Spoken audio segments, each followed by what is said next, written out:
Cette fois-ci, on va voir la synthèse des triglycérides. Donc les triglycérides, vous avez vu comment ils étaient formés. Je vous le dis à chaque fois, c'est un glycérol auquel on ajoute, tac, 3 acides gras. Pour ça qu'on dit triglycérides. Ok, jusqu'ici c'est logique. Les acides gras qu'on a dans la circulation sanguine, ils sont très rarement libres. Soit ils sont liés à une protéine, donc si c'est les acides gras classiquement, ils vont être liés à l'albumine pour circuler dans le sang, soit ils sont stockés. Et la plupart du temps, ils ne sont pas stockés sous forme d'acides gras, mais sous forme de triglycérides. Les triglycérides, ça va être des lipides qu'on dit neutres, qui vont être apolaires, donc ils ne vont pas aimer l'eau. Et ils sont formés par association de 3 acides gras plus un glycérol. Donc j'ai mon glycérol, mes 3 acides gras de chaque côté. Et du coup là on va voir techniquement comment on fait pour arriver de acides gras à triglycérides. C'est quoi le passage? Comment on arrive à ça? Donc ça c'est comme d'habitude ce que je vous disais tout à l'heure. Quand j'ai un acide gras et que je veux le manipuler, j'ai besoin qu'il soit activé. Donc on démarre de mon acide gras pour avoir un acide gras activé, c'est-à-dire un acyle en fonction de la taille de mon acide gras. Si mon acide gras, toujours le même exemple, c'est du palmitate, j'aurai du palmityl-CoA. Ok, on varie le nom en fonction de l'acide gras concerné. Donc l'acyle-CoA, il a le coenzyme A, il est activé. Donc pour l'activer, j'ai besoin du CoASH, ok, que je vais venir ajouter, ça c'est le but de ma réaction. Et pour ça, je vais utiliser de l'ATP qui va devenir de l'AMP plus du PPI, du pyrophosphate et de l'adénosine monophosphate. Et ça, c'est une enzyme dont je vous parlais dans la dernière vidéo que je vous ai faite, c'est la thiokinase qui me permet d'activer mes acides gras. C'est vraiment une étape précurseur donc, de toutes mes réactions et elle est vraiment primordiale. La thiokinase, elle me permet d'avoir quoi? Elle me permet d'avoir une liaison thioester entre un acyle et un coenzyme A. La liaison thioester, c'est une liaison très forte entre du coup mon groupement acyle et mon groupement thiol, parce qu'on a un CoA-SH et c'est ce soufre qui va me permettre du coup de faire un groupement thiol et donc de faire une liaison thioester. Ok, donc la synthèse des triglycérides, la molécule phare de ça, celle par laquelle on démarre, c'est le glycérol 3-phosphate. Le glycérol 3-phosphate, il peut être obtenu de deux façons. 3-phosphate, ça veut simplement dire que du coup, on a un phosphate sur le carbone numéro 3 du glycérol. Donc, je viens de dire, on a deux façons d'obtenir du glycérol en fonction de la production et de là où c'est produit. On a le dihydroxyacétone phosphate, le DHAP. Le DHAP, j'espère que ça vous rappelle quelque chose. On se rappelle des cours de l'or. C'est un produit de votre glycolyse. Quand je fais la glycolyse, vous verrez qu'à un moment, vous libérez du DHAP. Et ça, typiquement, c'est un produit du tissu adipeux. Ok, donc le DHAP peut, par le glycérol 3-phosphate déshydrogénase, me faire du glycérol 3-phosphate.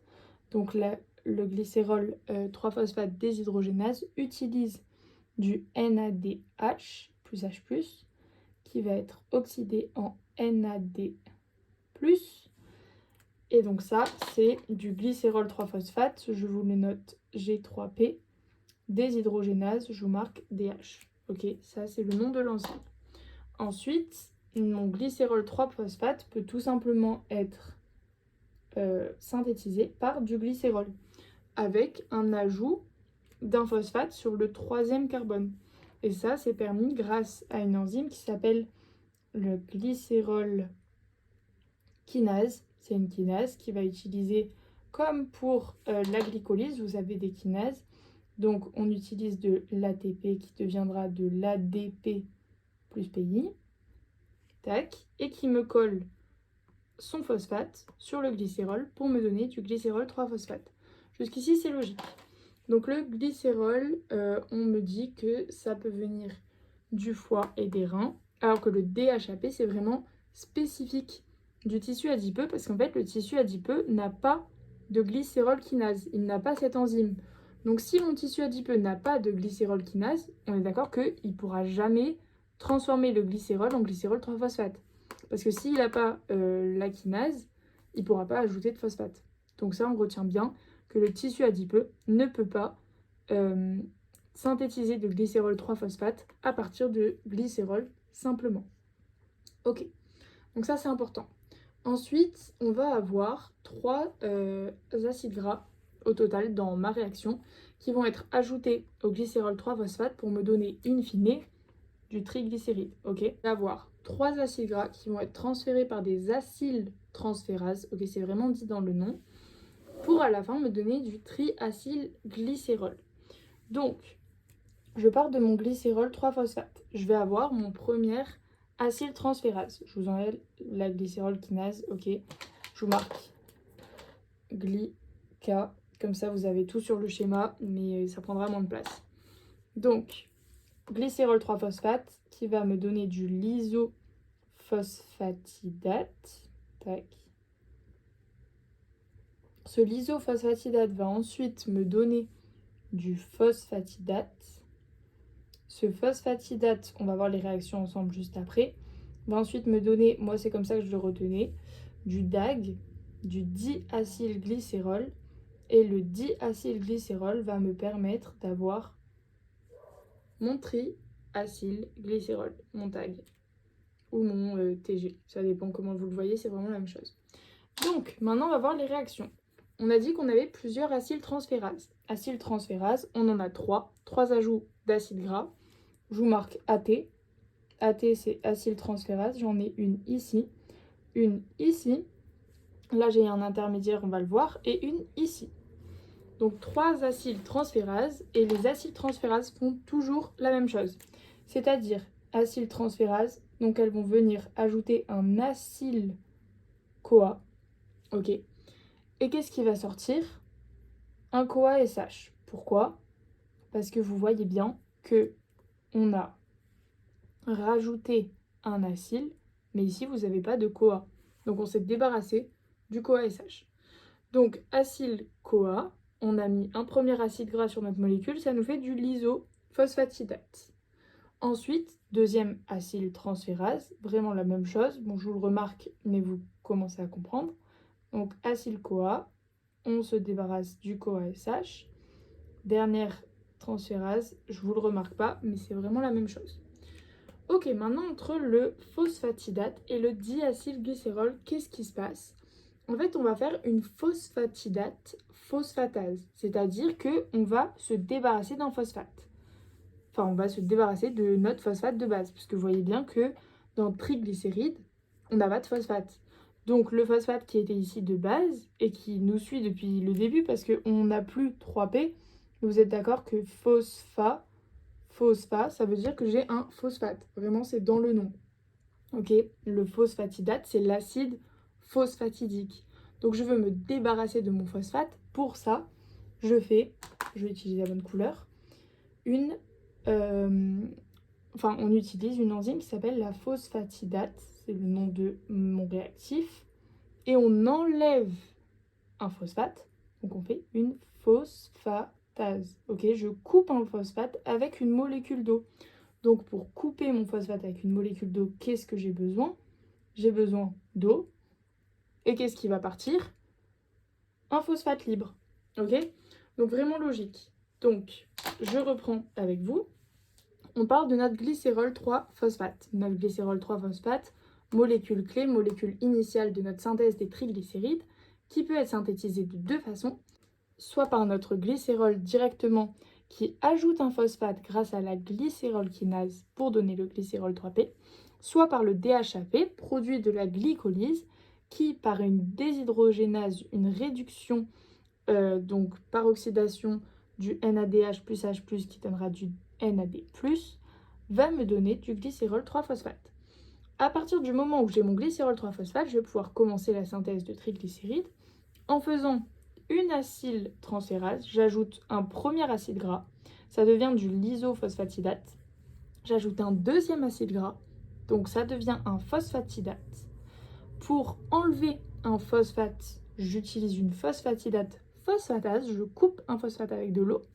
Ça me donne un diacylglycérol. J'avais eu 2 acyltransférases qui m'ont permis d'avoir 2 acides gras, donc c'est logique d'avoir un diacylglycérol. Et ensuite, on ajoute un troisième acide gras. Donc on passe non pas de diacylglycérol, on a un triacylglycérol. Et là, j'ai ma molécule que je voulais in fine. On va voir cette toute petite partie sur les stérides. Comme ça, la vidéo n'est pas trop longue encore une fois. Donc synthèse des stérides. Les stérides, c'est quoi? Eh ben, la plupart du temps, le stéride qu'on utilise le plus et qu'on va étudier là, qui est présent dans notre corps, c'est le cholestérol. Et en fait, si le cholestérol se baladait seul dans notre corps, il serait toxique. Donc pour ça, on a besoin de le lier à quelque chose. Le cholestérol, bon, je vous le refais pas. On se rappelle que tout ce qui est stéride, ça va être un acide gras plus un stérol, ok, égale acide gras plus un stérol. Stérol, c'est tout ce qui est en rapport avec le noyau stérane. Je vous remets à vos cours de structure. Je ne vais pas vous redessiner le noyau stérane, donc je vais vous faire le cholestérol comme ça, ok. Bon, bien évidemment, il n'est pas comme ça. Ok, je ne vous refais pas toute la molécule, vous avez vos cours de structure pour ça. Et en gros, on va lier mon cholestérol, qui ne peut pas être seul, sinon il serait toxique, à un acide gras. Voilà. Et ça va être un ester de cholestérol. Donc 2 voies de synthèse pour faire cet ester de cholestérol. Soit ce que je vous ai dessiné, c'est grâce à l'ACAT. ACAT, c'est pour acétyl-CoA, cholestérol acyltransférase. Donc en gros, j'ajoute un acyl-CoA à mon cholestérol pour pouvoir le stocker. Ok, cet acyl-CoA, il peut être trois choses. Donc, en gros, acétyl-CoA, cholestérol, acyltransférase.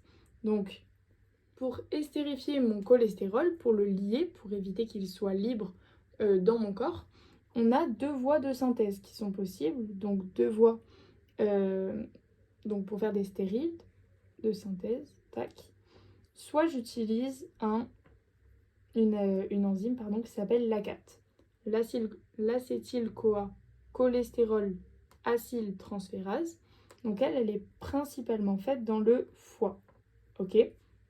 Ce qu'il faut que vous reteniez, c'est qu'elle va nous permettre de stocker le cholestérol en la fixant en acyl-CoA.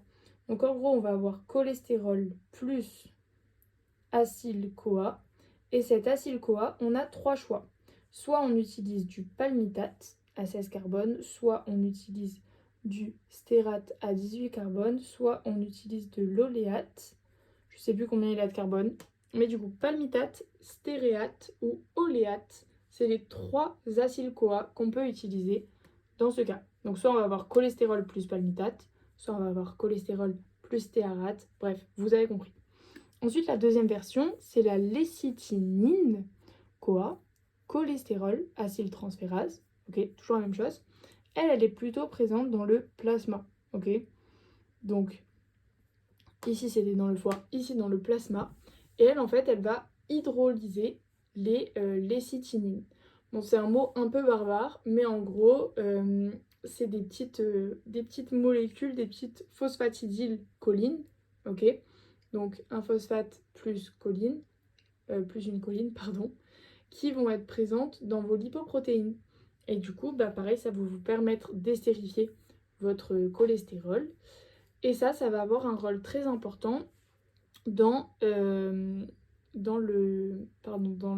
transport inverse du cholestérol. Donc c'est plutôt cool parce que ça va nous permettre la maturation des HDL. Donc maintenant, on va voir où est-ce que les esters de stérol se stockent. Donc on va avoir des esters de cholestérol au niveau des gouttelettes lipidiques de mes adipocytes. Je vais vous le faire en général là. Tac, je vous fais un petit cadre sur où sont nos stérols dans du coup notre corps. Où sont localisés les esters de stérol dans notre corps. Eh ben, on peut les avoir dans les gouttelettes lipidiques. On se rappelle que les gouttelettes lipidiques, c'est là où je vais avoir un stock de triglycérides et de cholestérol dans mon tissu adipeux, donc dans mes hépatocytes, ou alors, gouttelettes lip, ou alors dans le noyau hydrophobe des lipoprotéines. On se rappelle que mes lipoprotéines vont dans le sang, elles vont être mangées par mes lipases donc qui sont sur la surface des endothéliums au cas où si jamais j'ai besoin d'énergie. Sinon, elles vont être adressées par exemple au tissu adipeux pour être stockées. Donc voilà, donc gouttelette lipidique ou noyau de mes lipoprotéines. En gros, dans les endroits pour faire du stock ou si j'ai besoin d'énergie dans des endroits où qui sont accessibles aux lipases pour pouvoir les dégrader.